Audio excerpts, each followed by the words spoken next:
Olá, amigos. Professor Jonas Mendes, passando aqui para mais uma aula. Nessa ocasião, iremos falar um pouquinho sobre algumas mudanças que ocorreram aí na modernidade, no nascimento da modernidade, algumas mudanças significativas na estrutura da sociedade e também nas relações sociais. Já comunicamos, já vimos um pouquinho de forma panorâmica, algumas mudanças na forma como o homem enxergava a natureza, como o homem enxergava a si mesmo, do papel da razão agora na nova sociedade, a partir do Renascimento, como que agora há uma mudança na ênfase que o homem passa a dar ao papel da razão no processo de descobrimento das verdades que estão contidas na própria natureza e também no papel que o homem atribui a si mesmo.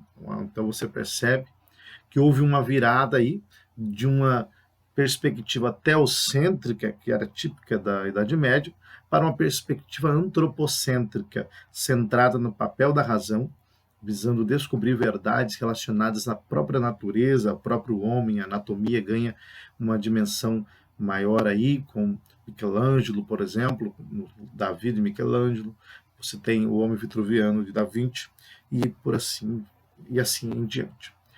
Nós temos, então, na modernidade, com o nascimento da modernidade, algumas mudanças significativas. Quando olhamos para a Idade Média, percebemos que a economia típica da Idade Média era uma economia de subsistência. Uma economia de subsistência. Conforme a Idade Média vai passando e vai se aproximando perto do fim da Idade Média, a economia que predomina ali é uma economia mercantilista. E uma das características desse tipo de economia, da economia de subsistência e uma economia mercantilista, é justamente a troca. Então, a economia baseada na troca, centrada na troca. Você tem um grupo que planta mandioca, milho e afins, e um grupo que tem animais, mexe com a questão bovina, porco, galinha e coisas do tipo. Então você vai trocar. Você troca arroz, feijão por carne, por peixe, por uma bota que alguém fabrica e assim por diante. Era uma economia centrada na troca. E por que é uma economia de subsistência? Porque geralmente essa economia não é centrada no acúmulo. As pessoas produziam o que precisavam para sobreviver, que precisavam para sobreviver e para trocar com os outros. Então, era uma economia de subsistência. Não era uma economia centrada no acúmulo, porque a economia de acúmulo, de capital, é uma economia capitalista que é típica da modernidade e nós ainda não temos esse tipo de economia. Como a Idade Média, você não tem a utilização frequente da moeda, com a Idade Média você tem o retorno às trocas, logo isso era uma questão frequente na Idade Média, você vai ter então ali as trocas se dando de forma bem limitadas. Por exemplo, se eu planto arroz e eu quero trocar por alguém que tem uma bota, que fabrica botas, e primeiro eu tenho que saber se essa pessoa precisa de arroz, se ela está interessada em arroz. E às vezes ela não está interessada em arroz, então eu tenho que tentar descobrir o que lhe interessa, trocar arroz nessa outra coisa para que consiga trocar na bota, ou seja, era tinha um tipo de relação social que necessitava o diálogo, necessitava o conhecimento, a interação, esse contato frente a frente. Havia esse tipo de interação nas relações sociais na Idade Média. A Idade Média também é marcada por aquilo que nós chamamos de feudalismo, né? Então você tinha os feudos, os senhores feudais, os camponeses, os vassalos, os campesinatos e coisas do tipo. E muitas pessoas trabalhavam na terra, na agricultura, e o ciclo natural dessas pessoas era o ciclo da natureza. O ciclo natural, é óbvio que é o ciclo da natureza. Então, eles eram guiados pelo tempo da natureza. E como que funcionava isso aí? Era muito simples. O sol se pôs, é hora de dormir. O sol nasceu, é hora de acordar. O galo cantou, é hora de acordar. O galo foi para o puleiro, é hora de dormir.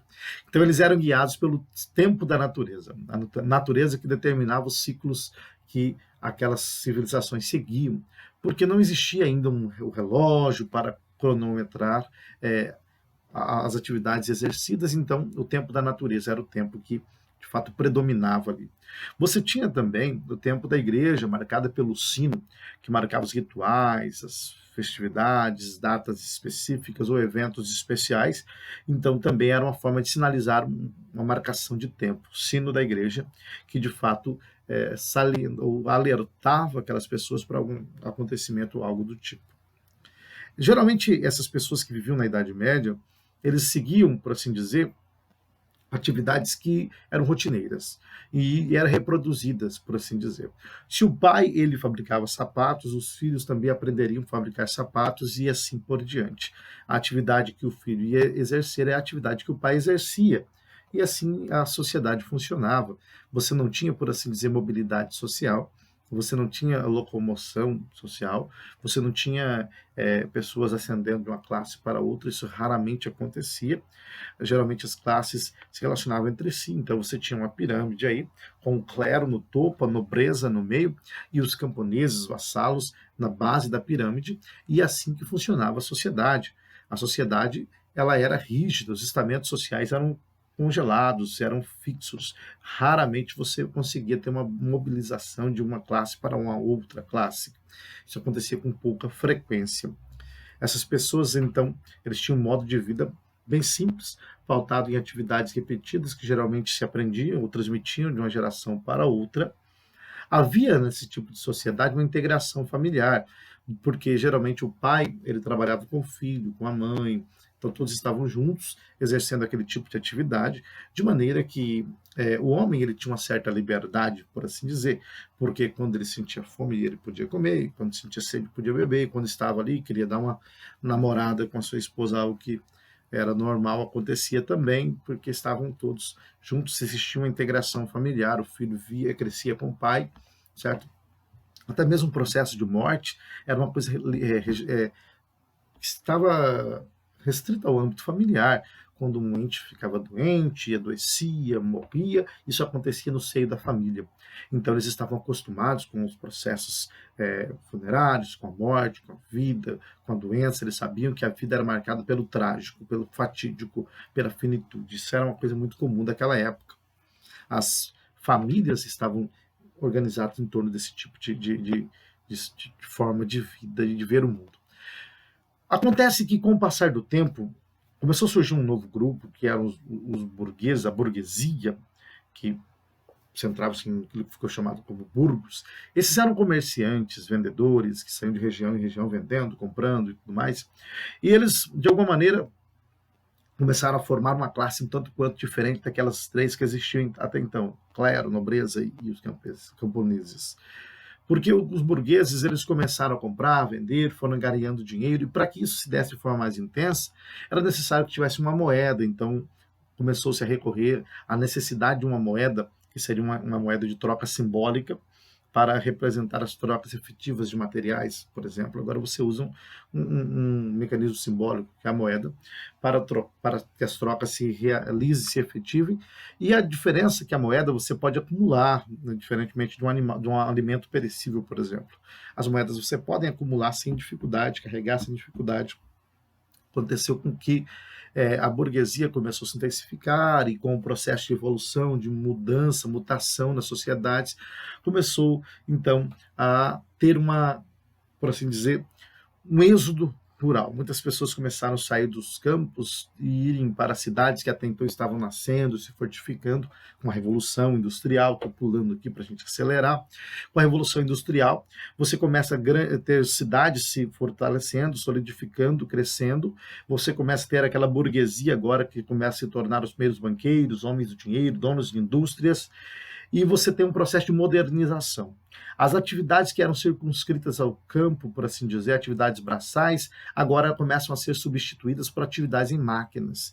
Um homem, né, alguém, teve uma ideia, inventaram um motor a vapor, um motor a carvão, depois um motor a vapor e assim por diante. Alguém teve uma ideia de alugar um salão, colocar ali dentro umas máquinas e contratar algumas pessoas para trabalhar. A princípio, isso se deu com o tear. De maneira que, com aquelas máquinas ali, e com o galpão, houve um processo de maximização da produção, de maneira que aquilo que um trabalhador, um artesão, demorava uma semana para fazer, eles conseguiam realizar em poucas horas dentro de uma fábrica, de maneira que o valor daquele produto pôde ser diminuído. Então, se um artesão demorava 10 horas para fazer, sei lá, um sapateiro, 10 horas para fazer uma bota, dentro de uma indústria agora, eles demoravam 1 hora. Então, você percebe que a bota era confeccionada de forma mais rápida, mas o processo era mais, né, acelerado e o produto da bota também diminuía. Então, isso é um fator interessante. De maneira que, perceba só, o homem que trabalhava lá produzindo a bota, ele fazia todos os processos, cortava, colava, pregava, ele fazia todos os passos, todos os processos da bota, confeccionava ela como um todo. Agora, na indústria, não. Com a Revolução Industrial, você começa a ter uma alteração. Você começa a ter uma mudança de que forma? Uma mudança da maneira como era confeccionada a bota. Você tem a divisão do trabalho. Com Taylor e Fayol, isso altera. Você começa a perceber uma fragmentação do trabalho. Eles começam a ver que, na verdade, era melhor um homem fazer só um solado e outro colar, outro pregar, outro cortar. O que fazia só o solado ia se especializando nisso de maneira que fazia isso de forma mais rápida. E o que só colava ia se especializando nisso e fazia isso de forma mais rápida. Então começou-se a dividir o trabalho com atividades repetitivas, só uma pessoa colando e só uma pregando. Isso está ilustrado no filme Tempos Modernos, de Charles Chaplin. Atividades repetitivas com a mecanização, a industrialização, certo? O que houve também foi a eliminação de movimentos desnecessários. Então você tem, por exemplo, a ideia de uma pessoa pega aqui, corta ali, mexe lá. Não, agora você só faz aqui. A esteira vai passando, você depois com o toyotismo, a esteira vai passando e você vai só reproduzindo a sua atividade. A industrialização, ela promoveu então a mecanização do trabalho, maior divisão do trabalho, e de maneira que o trabalho também teve uma fragmentação, divisão. De forma que aqueles que viviam na Idade Média, com aquele tipo de atividade, perderam seu lugar social. Não existia mais forma para aquele homem que trabalhava fabricando uma bota, vender uma bota, porque a bota dele seria muito mais cara, seria muito mais difícil, processo lento. Ele perdeu o seu lugar de trabalho. Então ele decide procurar emprego nas fábricas. Com a modernidade, ou ao êxodo rural, porque os homens que estavam no campo agora começam a deixar o campo e ir para as cidades para procurar emprego nas fábricas. O problema é que a vida nas fábricas ela é muito complicada, pelo seguinte, ali o salário é baixíssimo, o homem vai trabalhar geralmente com a Revolução Industrial, século XVIII, 1760, por aí, 70. O homem vai trabalhar 14 horas, 15 horas, às vezes 16 horas por dia, incansavelmente. A qualidade de vida era péssima, geralmente muitos homens morriam aos 30 anos, e alguns nem a isso chegava. O homem agora está distanciado da sua família, ele não tem mais o seu filho por perto, trabalhando com ele, a sua esposa também. Quando ele chega em casa, ele já está morto depois de uma jornada de 15, 16 horas de trabalho. Ele não consegue se relacionar mais efetivamente com sua família, por assim dizer, não tem tempo de qualidade. Alguns trabalhavam nas minas de carvão, então, ao inalar muito aquela fuligem do carvão e tudo mais, a sua saúde era prejudicada, o sistema respiratório danificado, de maneira que o tempo de vida daquele homem era diminuído de forma drástica, então ele morria muito cedo. Ele não tinha contato com os filhos, não tinha mais contato com a esposa, e isso, de alguma maneira, ocasionava mortes recentes. Os homens começaram a morrer muito rápido. Então, a Revolução Industrial, ela trouxe essa mudança significativa na estrutura familiar, porque agora o filho já não crescia mais com o pai estava distante. Agora tem a criação do relógio, de maneira que o homem não é guiado mais pelo tempo natural, pelo tempo da natureza. Ele não é mais o senhor do seu próprio tempo, por assim dizer. Agora tem alguém que controla o seu tempo, tem hora para comer, hora para beber água, hora para parar, hora para voltar a trabalhar. E se ele, porventura, parar, alguém vai estar lá cobrando ele tem que trabalhar. Certo? Como os homens começaram a morrer, começaram então a colocar as mulheres para trabalhar também, porque eles precisavam, as indústrias precisavam de mão de obra. E aí as mulheres começaram a trabalhar também, de maneira que houve-se a necessidade de criar, então, creches para que as crianças pudessem ser cuidadas para que o pai e a mãe trabalhassem. Você percebe, então, que com essa mudança significativa, muitas mulheres também começaram a morrer cedo. Ou então, com a morte do marido, muitas mulheres, para sustentar a casa, começaram a se prostituir. Inúmeras mulheres começaram a se prostituir, não tinham o que fazer, precisavam sustentar a família e não conseguiam achar mão de obra. Algumas mulheres, para conseguir emprego nessa época, às vezes tinham que se deitar com donos das fábricas, com os encarregados, ou até mesmo dar as suas filhas para se deitar com alguns dos donos para que pudesse arrumar um emprego para conseguir sustentar a sua família de forma digna. O filme Oliver Twist retrata isso de forma clara. Uma criança, né, com a morte dos pais e das mães, como os pais e as mães começaram a morrer com muita frequência, muitas crianças começaram a ser abandonados nas ruas e o índice de criminalidade cresceu por causa das crianças órfãs. O índice de criança entrando para o mundo da marginalidade, das drogas, prostituição e tudo mais aumentou também. A violência também se intensificou, de maneira que os orfanatos estavam super inflados, com um número elevadíssimo de crianças, porque não tinham aonde morar. E o filme Oliver Twist retrata essa realidade de uma criança cujo único desejo era comer mais uma vez um pouco de comida. Então você percebe que a situação ela mudou drasticamente com a Revolução Industrial, ela afetou drasticamente as relações sociais. Como os homens começaram a se tornar distantes por causa da excessiva carga de trabalho e tudo mais, você percebe que as relações entre eles foram se diferenciando, foram se tornando mais distantes. E quanto maior o processo de mecanização, mais distantes os homens foram se tornando uns dos outros. Nós vamos perceber em uma aula posterior, que eu vou tratar um pouco desse processo de racionalização que se deu no Ocidente, dado inclusive que se inicia com a Revolução Industrial, como que de fato as relações sociais foram alteradas drasticamente, dado esse processo de mecanização, racionalização das relações sociais que se deu a partir da Revolução Industrial. Você vai ter, então, alguns grupos que começam a se levantar contra esse tipo de exploração. Dentre eles, você tem Karl Marx. Karl Marx vai ser um homem importante para a história da humanidade, porque Karl Marx, de alguma maneira, ele ousou desafiar, por assim dizer, o status quo da época. Você tinha mulheres também que se revoltaram, que são as sufragistas, bem conhecido o movimento, mas eu vou focar nessa aula um pouco mais sobre Karl Marx.